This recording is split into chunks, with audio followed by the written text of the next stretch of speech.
Becoming not a gremlin. It's a great way to start the stream. That's going to be recorded forever. Me trying to not become a gremlin at the moment. Oh no. You get into a very interesting position. I'm in. I did it. We're good. Are you ready, Gale? Are you ready to dive in? Ready. Ready to dive into the world of fursuiting and furries and the fandom. And the fandom, all the good stuff. So let's get some tappies in chat. Oh, Gale, those are wonderful. Always ready to do my tappies. Oh, you got real tappies. That's amazing.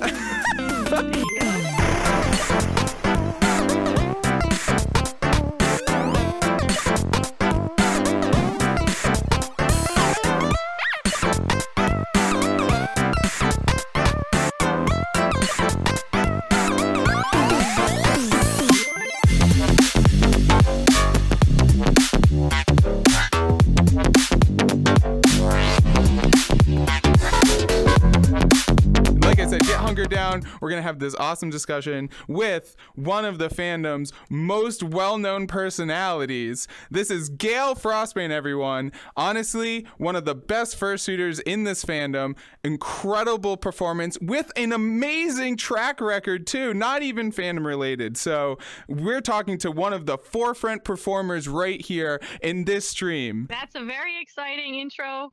I don't know if I'm deserving of it, but thank you. So, everyone, like it says in our stream description, we're going to talk about fursuiting. And I know some of you here are probably not even furries, and you're probably wondering, what are you even talking about, JFET? Let me tell you. Fursuiting is a thing in the furry fandom. Yes, we are starting at square one, everyone. So everyone going, what? JFET?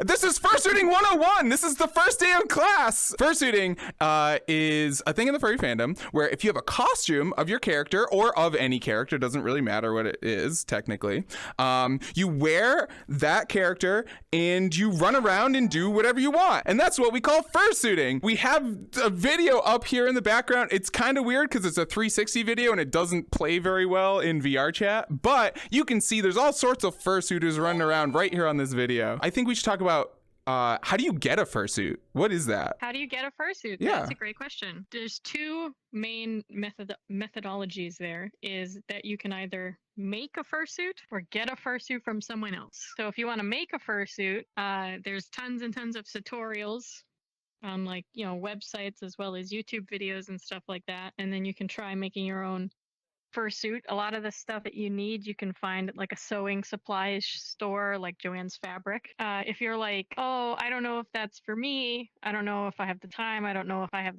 the talent to make a fursuit, especially make a fursuit the way I want to. You can have somebody else make it. That's what we call commissioning a fursuit. Now, you can either commission a character outright, or you could purchase a pre-made fursuit on an auction site. And if it's a pre-made suit, the concept is that the artist has either made most of, or part of, or all of a fursuit, or they made the artwork and the concept design, and they'll sell the design and then make it to your measurements. Or you just go in and you find a fursuit maker that's open and you commission them based upon artwork that depicts your character from the front, the back, and the side. That's called a reference sheet. And you give that to an artist that opens for fursuits. And if they're like, yeah, I love that, I want to make that, then you'll go through the commissioning process and eventually have your own custom fursuit. Like I, for one, I got my fursuit. It was commissioned. It was all put together. There's something so magical. There's something so magic about, creating this character and this persona just on like a piece of paper, and then having some incredible artist come in and make it into a real physical object that you can wear and show off and you can really become. And there's something just so amazing about that feeling, about putting on your fursuit head, putting on these paws or whatever you have. There's something incredible about that feeling. Yeah, it's really magical. It really is. It's like that to me when people say the magic of fursuiting, that's that feeling. It's like, wow, I've become something totally different. I've become something that allows me to uplift something about my personality that I didn't feel comfortable doing as a human being, right? And if you put that fursuit on, you can suddenly have this like immense confidence to do something else and be someone else. And it could be something totally different. And I think that's incredible. That's like such a good feeling. And to anyone out there who's like doesn't know if their fursuiting's for them, if that sounds really interesting to you, then I highly recommend that to looking into it, you know? And you can do it cheaply too. You don't need to buy a $12,000 fursuit. You can start small and work your way up to it. It's pretty easy to find fursuit makers. You can just browse kind of the fursuit and furry tags on Twitter or Instagram or something like that. And then there's still like, you know, the old staple furry sites like Fur Affinity and such. And a lot of fursuit makers will have their own websites as well. So you might find a maker that you really like and then go to their website and learn more information about commissioning them. But a lot of makers that start off at, you know, cheaper price points and are a lot more affordable. And then eventually, if you can get one of the suits from the expensive makers, you know, so many of them have been doing this furry thing for so long and just make such top quality fursuits that last a really, really long time. Like a good fursuit can easily last 10 years or more. I get the question a decent amount being like, can you help me create a character? You know, I can't answer that question. Because I genuinely feel like a character is something that you really connect to on a personal level, right? So like, for example, if I want to be a table, I can absolutely have a part goat, part table character, and no one's going to stop you in this fandom from doing that. That is such an amazing part of this particular community, like the furry fandom in general, that you have unlimited creativity. There's no bounds to it. We have nothing tying us down on what, you know, like points to the creativity that we have to do. And I think that's the coolest thing. Yes, maybe you could argue animals. You can argue animals, that it's mostly related to that. But you have so much creativity to do anything you want, and there's going to be people in this fandom that are going to be in the same boat as you. So if you're like, "Oh, I want a character that's a dragon demon that's also part table and likes to eat bananas and drink grape juice," you're probably going to find someone who also enjoys that. So let's talk about characters and how that translates into fursuits. As we just mentioned, you have unlimited creativity when it comes to your character, but unfortunately, you might hit some limitations when it comes to commissioning it as a fursuit. Chat, you're going to be surprised on what things can be a limitation for you when you're approaching a fursuit maker. So like, for example, in my experience, commissioning a fursuit, one of the biggest things that popped up that I was really surprised by was colors. There's not unlimited colors. This isn't like a Photoshop color picker where you can just be like, oh, I'm like the perfect shade of mauve and my eyes are tangerine color. You know, like you actually don't have an incredible amount of color choice. And there's different manufacturers who make different qualities of fur. And there's some suit makers who only work with certain fur makers. And that means it's a pretty limited color palette that you can pick from. Have you ever run into that issue, Gale? So I'm very, very lucky that for my particular characters, a lot of times the fursuit makers would work with me in getting fur swatches. And a swatch is like a little 1x1 inch of fabric. And they send it to you so that you can kind of select what fabrics you're going to use for a project. And they'll do that with fur. And that's how I picked out the fur on some of my more complex characters like Tabasco. But that requires going to multiple different manufacturers of fur. And, you know, there's only so many fursuit makers that are willing to do that, have the ability to do that. Sometimes there's a limitation on where you live. If you live in certain countries, you might not have access to other furs. If you're working with a commissioner, you need to have really good communication with them. That's really important. And I'm going to say this because I've had this same issue in the past myself.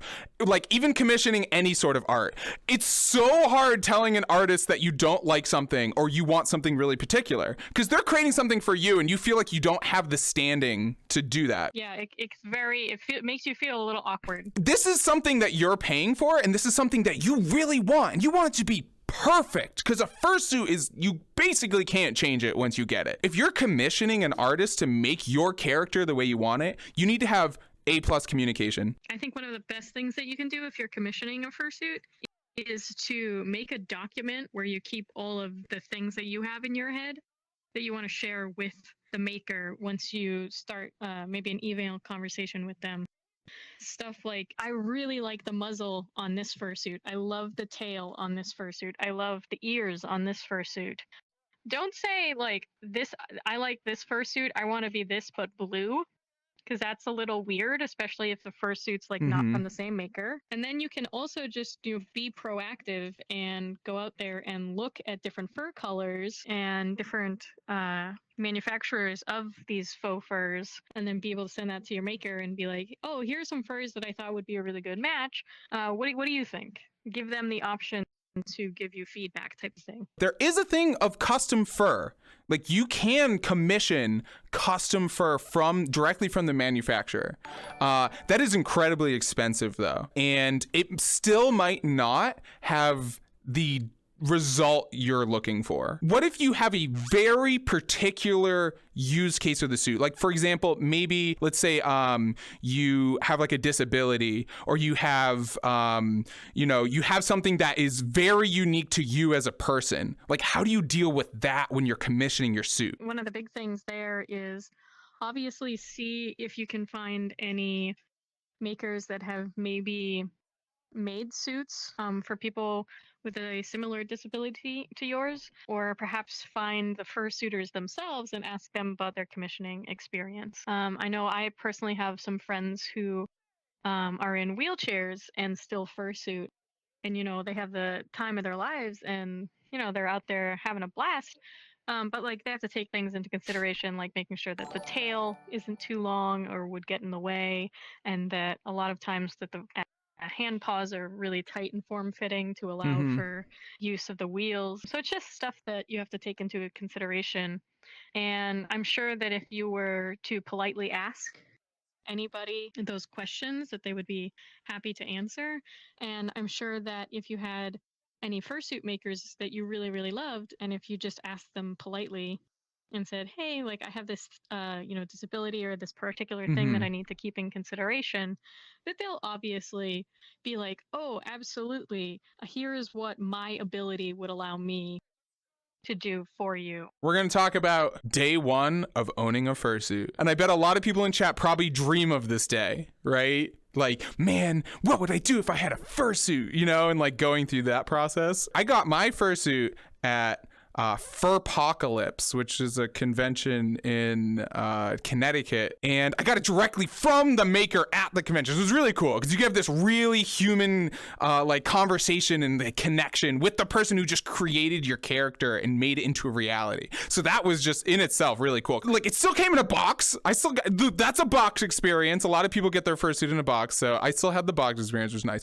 But there's nothing more incredible than opening that box and taking the first peek in. And every little thing that comes out of the box, it doesn't matter what it is, it's exciting. You're pulling it out and you're like, oh, here's the tail! And like, most cases you're surrounded by friends potentially, and like people have unboxing parties, and everyone's just going, oh, that's the tail! It's so fluffy! And then you pull the next thing out and you're like, oh, what is this? It's a foot paw! And everyone's like, oh, foot paw!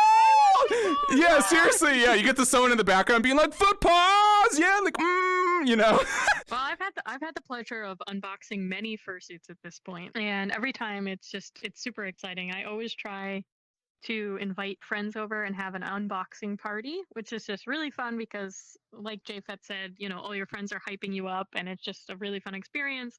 And then you get to get in fursuit and be able to like hug your friends, which is really, really cool. Let's talk about essential items you need when you have a fursuit? There's so many. There's so many things. You just thought you spent all your money on a fursuit. Oh no, you're now going to spend a bunch of money on a bunch of other things. So I hope you budgeted correctly. One thing that is essential to me personally is a really good hanger, because I have a full suit and it's kind of heavy. It's very thick fur. So being able to appropriately hang it up in my closet is really important, because if you just like stuff it in a box, or you just have like one of those flimsy plastic hangers from IKEA or Walmart, you can actually damage the fur, and you'll see creases on it, and that's really hard to fix. I personally have a hang air. I don't know how else to describe it. It is it's for divers. It's for a wetsuit hanger, and what it actually has a built-in fan, and so it circulates air through your fursuit while it's drying, and it's safely being hung up in a closet. Like, it's amazing. It's such a amazing piece of technology. I'm gonna say that my most essential item is the proper fursuit brush. What's the correct brush to get? I'm sure people are like, wait, what? Do I not have the correct one? I would say there are two brushes that every fursuit owner should have. The first one is it's double-sided. It's usually a plastic or wooden handled brush, and it has like black plastic bristles, like a bunch of them, like a very high density amount of them on one side, and on the other side it has metal bristles that are more spaced out, and then they have little plastic or metal ball tips on the end of each of the little points. So it's non-aggressive. I use the black plastic bristle side to brush my fursuits. But if I have if I've been wearing my suit for a really long time, and like the underarms or the knees or the like between your legs gets all matted just from the constant rubbing, I will use the other side with the little balls on the ends to kind of get a snag out safely. Brush number 2, and I would argue that the third thing is a comb, not a brush. But brush number 2 is called a slicker brush, and these are very, very popular for pets. A slicker brush on pets is usually to kind of also get fur out, because a lot of pets shed. You use the slicker brush upside down and you drag it the other way. So use it the opposite way. The opposite way that it's intended. Look up a YouTube video that's made by a furry, because it's hard to describe, but a slicker brush will get you a very fine end result. So we've talked about brushes, we talked about a good hanger, but another thing is having a really good fan. Have a good fan to dry your fursuit head out. It sounds so just like trivial, but when you're sweaty and you're wearing your fursuit for the first time and you're just being like, bloop, bloop, bloop, I love this fursuit. This is great. I love it. You're gonna get sweaty. It's just how it be. You're gonna be a sweaty animal. And being able to properly dry your fursuit is incredibly important. I would say isopropyl alcohol in a spray bottle to spray down your fursuit after that you've worn it. Double spraying in those super sweaty areas like your armpits and your crotch, because that's just where humans tend to sweat the most. And you want to treat those areas with that isopropyl alcohol so that it will kill any of the stinky bacteria. And when you put your fursuit back on again after it's dried, it'll be smelling fresh instead of stinky. Okay, we're gonna talk about cleaning your fursuits. This is my passion. You can very much hurt your fursuit very easily, and you can do a lot of damage, and that's not good. Between Strobes and I, we own 10 fursuits. One of them is old enough to drink. So it's really important to note that fursuit fur is not like the fur on your doggy or your kitty. It's all plastic. That means it does not react kindly to heat. So you can never dry clean nor put in the dryer a fursuit. Now, keep in mind, you should always ask your fursuit maker what the best way to wash your fursuit is. Most fursuiters can take their bodysuit, turn it inside out, so you're looking at all of the seam work, and then zip it back up. You can take that and put that in your washing machine. You can also take your hand paws and put those in the washing machine, but I would suggest that you put your hand paws in a little mesh garment bag. This will keep the paws from getting tangled up in the bodysuit itself. It'll keep the claws from clacking on the sides too much, or if they're like sewn claws, it'll keep it from wear and tear. It helps to keep the paws together. A lot of people can put their tails in the washing machine. Some people's tails are too big or too awkward and whatever, and you can't do that. I have a big tail. It doesn't go in the washing machine. Yeah, you don't have to wash tails as much as you wash other things because it's not like it's really touching a sweaty part of you. I do feet paws as their own cycle. Yeah, also don't overload this, and also don't wash other things with your fursuit at the same time. This isn't you trying to save a load of laundry. This is you cleaning a fursuit, okay? So don't mix and match things. Don't wash anything. Don't wash your Under Armour. Honestly, sometimes I run the washing machine empty so I know it's clean before I put the fursuit in, because you don't know what you wash. You don't know the other people in the house what they washed before. They could have been washing a whole bunch of dirty towels and stuff. You don't know what's going to get in there. So you got to use the utmost care, because when it comes to a fursuit and the fur involved with it, it doesn't grow back. It's plastic. And there's like the damage you could do with a fursuit is most likely irreversible. You need to make sure that you're taking the absolute care. And you don't have to be afraid. You don't have to be like, oh my gosh, I can never wear it because it's going to get dirty and whatever. That's not what I'm trying to say.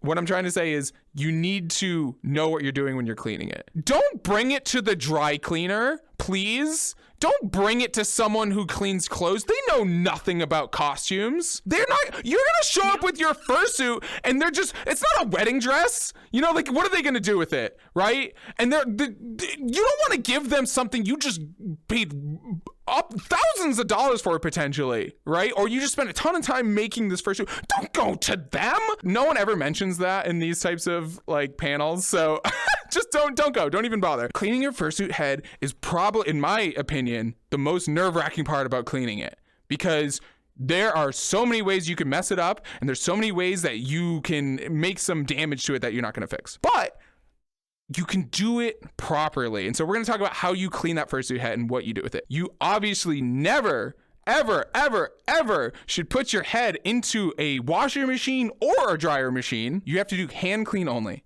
And mostly it just consists of you carefully going through each portion of this fursuit head with some sort of cleaning solution. I personally use isopropyl. I just douse that thing in isopropyl, and you spray it, and then I use a brush, and I just brush along the fur and in areas that you will get some sort of dirt or contamination. Now, you don't need to clean every portion of it. There's no point of that, but only parts that you think got either really sweaty or someone came up with Cheeto dust all over their paws and they touched all over, your head, and you need to get all that goop off, like anything like that. That's how I do it personally, and it takes a long time. There is a machine called the Bissell Green Machine, and it is a wet vac. It is so good. It's amazing. At cleaning fursuit heads.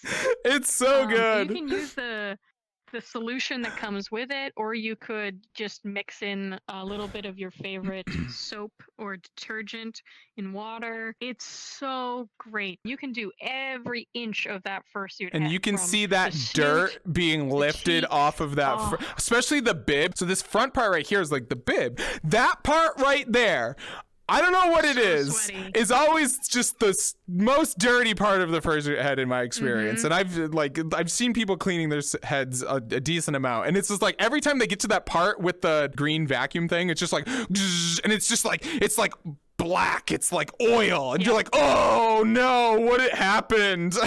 I want to acknowledge our source, which is Barton Fox. Barton Fox is an incredible videographer and photographer in the furry fandom. I'm actually going to pull their name up here real quick, everyone. So go check them out. They are amazing.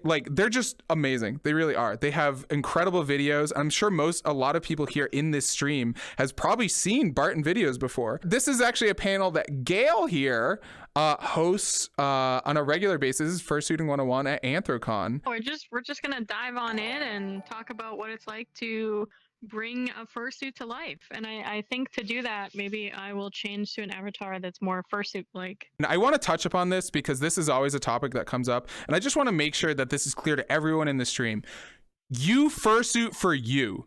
Whatever that means to you, that is good with us. So if you want to fursuit and just run around and like, you know, just flail and do whatever you want, that's fine. That's okay. You can do that. Do whatever you want to do with your fursuit. Don't let people tell you what to do with your fursuit. It's yours. You can do anything you want. I want to make that clear. It's your fursuit. It's your character. Do what you want. I just want to preface this conversation with that because I don't want people to think that we're telling you how to fursuit. We're just telling you ways to fursuit and like techniques on how to look at it from a different angle and do different like techniques and stuff. First things first is put your fursuit on and figure out what your visibility is and take a look in the mirror and get used to your fursuit. Get used to how it looks when you do certain things in fursuit, and at the same time get used to how moving feels in your fursuit. Figure out, can I raise my arms all the way or am I limited? Figure out if I can reach my arms all the way forward or am I limited? Can I open a door? Can I grab a water bottle? These are all things you should probably try to figure out before you go out into, you know, con space or into public, just so that one, you'll be safe when you're walking around, and two, you'll be able to kind of bring the fursuit to life, and what you're doing is going to translate to the people that are watching you fursuiting around. Like, to give you an example, like my fursuit, like this is VR chat, so just bear with me. Pretend I'm wearing my fursuit. My fursuit has vision like this. It's like a traffic cone, okay? So I can only see in this vector. So if I was facing this way, I wouldn't be able to see Gale. Okay. Now, if I wanted to look at Gale as a human being, I could go like this and I could see Gale because it's looking out of my eyeballs. But as you can see right now, I'm not, the fursuit isn't looking at Gale. So if you're looking to bolster your like performance and give like a really expressive view to your character, you need to not be looking as like a human. You got to be looking, you have to be very mindful of where your character is looking. So if I wanted to look at Gale, I wouldn't just be like this and look at like a 3/4 view. That doesn't make sense. No, I would be going, what? That's crazy. And like, I probably can't see what Gale's actually holding because there's like a big gap between like the muzzle. Like, I can't see Gale. You really got to like see with your first, and that takes practice. It's not easy to do right off the bat. So you just like look and be like, oh, that's so cool, Gale. But secretly I'm like, I have no idea what she's talking about or what she's holding, but I'm just going to go with it. Right. Being over exaggerated with everything that you do in your fursuit because you are wearing something that is over exaggerated on top of your body. You know, if you want to be like, oh, look over there. Wow, what's that? It doesn't translate as well in a big stupid paw. So you have to be like, whoa, look at that. What is that over there? And use your whole arm and, you know, really stretch your limbs out to make an enunciation with your body of what you're trying to do. So as you can see here on this video here, I think this is the part where the fursuiters are demonstrating like different funky walks and stuff. So you got Jib, look at that. Yeah, look at that fusky walk. That's adorable. You know, that plays really well into their character. Let's talk about fursuit handlers for a second. There are probably people in chat being like, yo, Gale, yo, JFET, what's a fursuit handler? A fursuit handler is a designated person that is kind of like your guardian. They know who you are. They have keys to your room, most likely. They have your best interests in mind as a fursuiter, and they can do a lot of the situations that a fursuiter can't. Your fursuit handler is someone who's watching out for you, and they know when you need help, whether that's water or taking a rest, or maybe even just taking pictures for people. You know, it's this kind of like multi-tool of a person that will help you in your fursuiting experience. Wear a badge so people know who you are. As you can see, most of these suitors, we have Luminex here with their giant badge. You could actually just like go through and you can see actually every single one of these suitors has a badge on. So what that badge does for you, for people who haven't been to a furry convention before, that badge is kind of your identifier. People don't know who you are in the internet world as compared to real life, even with the fursuit, because sometimes the fursuit looks totally different, or you're wearing a different fursuit that they might not know about. So wearing that badge is you're like, this is me. So if you see this badge, you know that that's me. One of the biggest points of having a badge is when a photographer takes a photo, they know who to send it to. Because if it's a really good photo or they tag it on the internet and they're like, who's this suitor? Someone will probably zoom in on that badge and be like, At JFET Speaks. It's at JFET Speaks. Just tag them in it, right? And then you get to see all of the amazing photos and videos that people took of you. So get that badge and make sure it's double-sided because it's going to flop around and it's never going to be at the angle you want it to when a photo is actually get taken. Or just have like 30 badges. Look at Jib. Jib has literally like 8 badges on. You never know. You can't be too careful when it comes to your badge.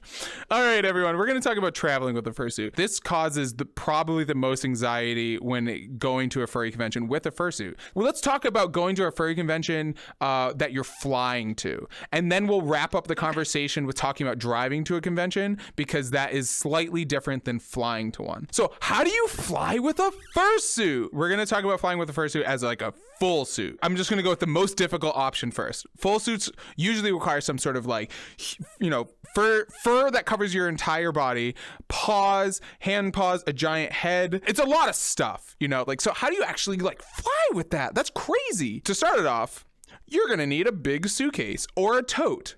I personally use a suitcase with wheels on it so I can wheel it around. I don't like dragging a tote around a airport because that is really stressful already. So I want something that I can quickly just, like weave through the crowd with, and have like my big wheelie suitcase like flinging around behind me. I use vacuum packing bags.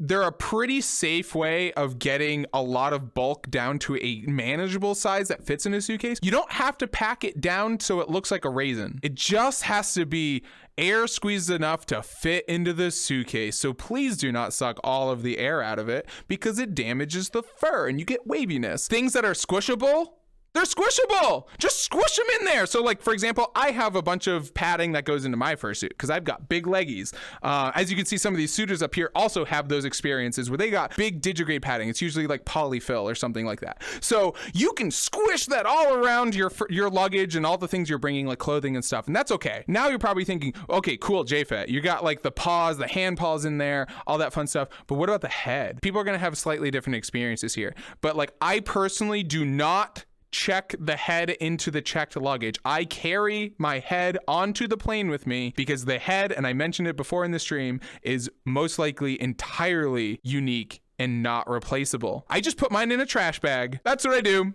There's nothing fancy about it. I don't have a fancy like head covering case or anything. I don't use any sort of special thing. It's literally a scented trash bag. That's it. For Strobes and I, we're usually bringing either 2 or 3 fursuits when we fly to conventions, because we usually bring Strobes, Gale, and someone else. We find that we do the same thing where we will vacuum pack all of our squishable parts into a suitcase, and we will have a suitcase that's kind of like the dedicated fursuit suitcase, and I tend to make sure that it's all like strapped in case the security people have to open the suitcase up for any reason. Sometimes they just have to open it up because they have to check so many random ones. I usually put a laminated note on top of my fursuit that says like, "Hi, my name is," and I put my legal name, and then I say like, what you're looking at is a unique mascot suit. Please be gentle with it. The fur and fabrics are very fragile. If you need to contact me, here's my contact information, and I put my phone number and my email address and my home address. And that's more so if it was to ever get lost. It would have my contact information in it.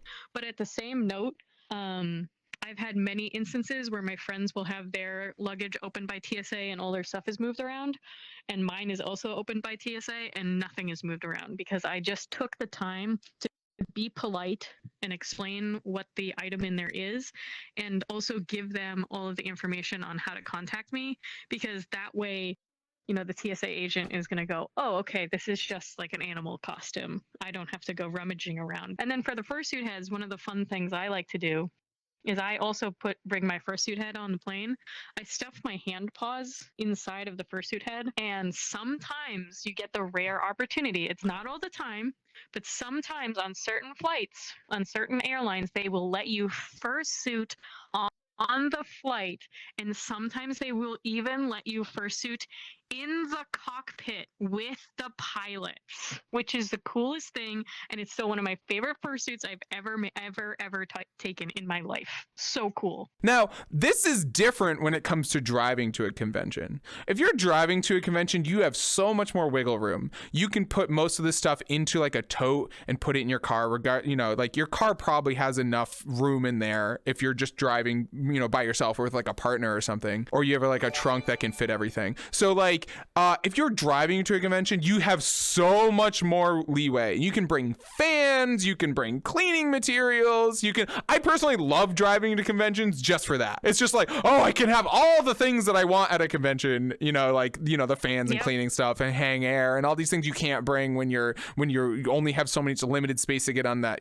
garbage airline. So when we go to Anthrocon, I oftentimes have the pleasure of rooming with JFET, and we have it's a headless lounge, basically the setup that we have in our room. And there are just so many fans and places to hang up your suit, and it's really nice. And it's a luxury you really only get if you drive to the convention. And sometimes maybe your schedule doesn't allow you to drive to a convention, but one of your friends can.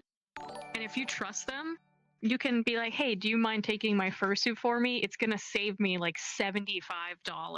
Been there, done that, and it's worth it. Fursuiting at a convention is just an amazing experience because there's no pressure. There's no stress. It's a very safe place to do it. And you get a bunch of extra perks as a fursuiter. One of those perks is a headless lounge. It's a place where fursuiters can cool down, take off portions of their costume, like their head and their paws and their feet, and some people take it all off. You don't have to do that. It's a place where you can, you're safe from the rest of the convention. Usually only suitors are allowed in there. Suitors and their handlers are allowed in there. There's no photos allowed in there. It's actually like very, very don't take photos in a fursuit lounge, even if it's your favorite fursuiter in the world.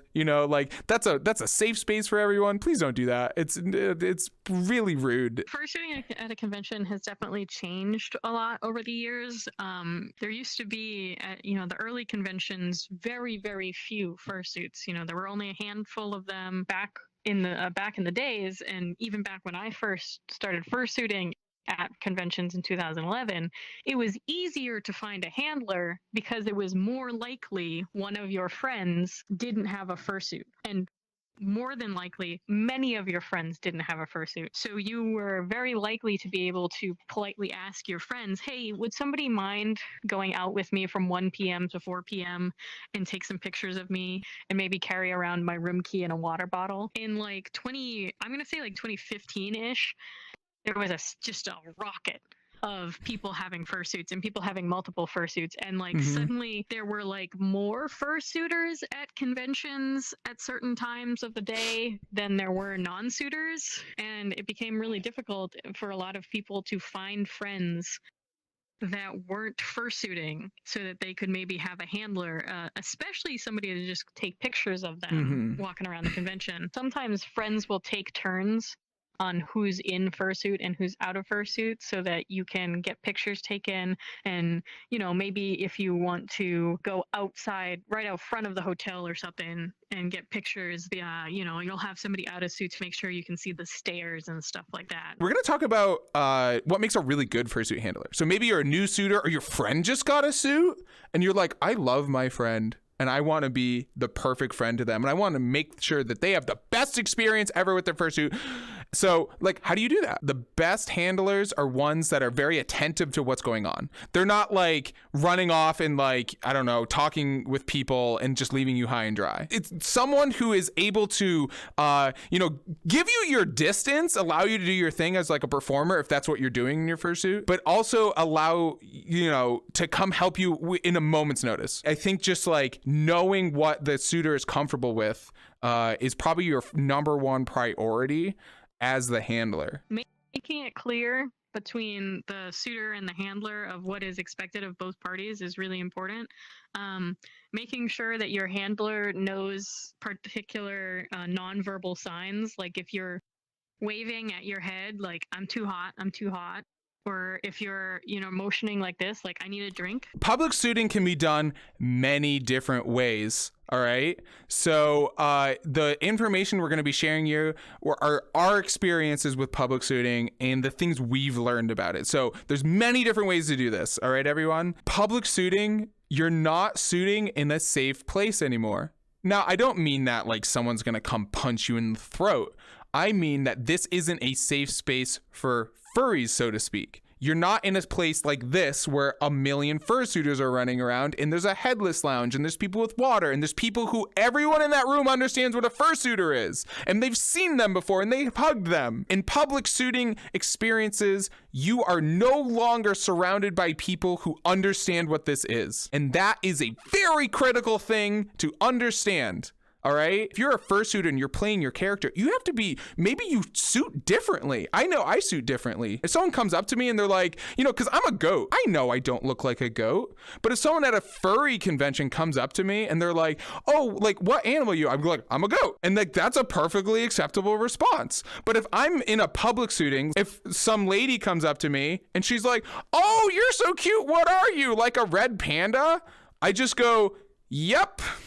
I'm a red panda. You got me. You know animals. You figured it out. Or like, are you a dog? I'm like, yep, really crazy looking dog, but you got it. You're smart. This is awesome. You got to know your audience. I think that's what it really boils down to. Like, who's your audience in front of you? Are they going to understand your answers that you're going to give them? Are you going to understand your body language? It is very different how I suit in public versus at a convention, because there are like things that are con specific that would make no sense for normal people, and normal people really don't identify costumed animals well, which is perfectly understandable when most of us aren't the colors of those animals in the first place. So I never would get offended at a person that like is like, oh, are you a caribou? And like, you're like, yep, dog, I am now. Yeah. I'm like, yeah, sure. Anything that makes you happy. If it's like a really small difference, like if somebody's like, oh, are you a wolf and I'm a husky? I'd be like, oh, I'm a husky. And then a lot of people are probably going to go, oh, okay, yeah, I love huskies. Oh my God. If somebody asks what's happening, what are you doing? It's very easy to just be like, oh, we're just having fun. We're just out here for the charity. Oh, we're just having fun. We wanted to take some pictures, blah, blah, blah, blah. You don't need to make it your life story. You don't need to make it the fandom's life story. You don't need to suddenly get defensive about the fandom. Don't. It's just give them a very simple answer. We're out here having fun. We're out here in costumes. We want to make people laugh and smile. Done. And something to keep in mind, aside from, you having somebody out of suit to help keep you safe, is you need to be safe about your interactions with the public, especially when children are involved. You let them come to you, and you let them, if they so desire, like touch, high five, hug you. Never, ever, ever unprompted initiate a hug or a high five or a touch with a person you've never met before or a child. You might squat down or get down on a knee or sit down on your bum and put your arms out and tilt your head as the universal hug question. And then it's up to the child to then figure out, do I want to engage in that? And be cognizant, be open and welcoming to that child, but keep your eyes on the parents too, to make sure the parents are okay with what's happening. And when the child does come in for a hug, again, you want to be down on their level to make it less scary and less intimidating for them, but also to make sure that they don't just beeline into your crotch when they hug you, because kids do that all the time, even if you're not in a costume. But yeah, everyone, thank you so much for joining. This was an incredible stream. It was I haven't had this much fun in a long time, Gale. So thank you so much for joining me for the past 3 hours and talking about just fursuiting in general and the furry fandom. I really appreciate it. It was a lot of fun. This was so fun. This was great. I always enjoy spending time with you, even if it's virtual. Everyone, this is Gale Frostbane. As we said, they're one of honestly a huge inspiration to me and a lot of other people in the fandom, but they're one of the best fursuit performers that you can find in the fandom right now. So go check them out at Gale Frostbane on Instagram and YouTube and Fur Affinity and then at NexusFulf on Twitter. Make sure you go and check Gale out on your favorite social media site, and you can get much more content from Gale. And we got Vilks, who has been I'm just walking into things in real life at the moment. Vilks, who was amazing at orchestrating a lot of stuff in the stream, like the TV you saw and a lot of things in chat. So thank you so much, Vilks. I'm punching things in real life, but thank you so much, Vilks. I really appreciate it, and I'm sure chat appreciates it as well. And they are. Oh, that's so cute. So thank you so much. I really appreciate it.